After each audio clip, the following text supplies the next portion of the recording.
যুক্তরাজ্য আওয়ামী লীগের উদ্যোগে আমরা বাংলাদেশ হাইকমিশনের সামনে আজকে বিক্ষোভ সমাবেশ ছিল। মেইন জিনিসটা হলো মাননীয় প্রধানমন্ত্রীকে যে মিথ্যা মেডিকুলাস ডিজাইন করে যে আইসিটি মামলা দেওয়া হয়েছে এটা প্রত্যাহার, এবং ডক্টর ইউনূসের নেতৃত্বের যে রেজিম একটি অবৈধ সরকার, এটার কোনো বৈধতা নেই।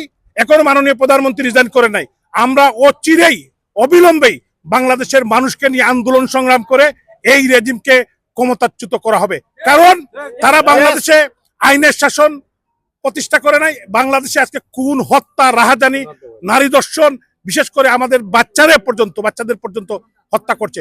মাকে না পেয়ে ছেলেকে ধরে নিয়ে যাচ্ছে, ছেলেকে না পেয়ে মাকে বাপকে ধরে নিয়ে যাচ্ছে।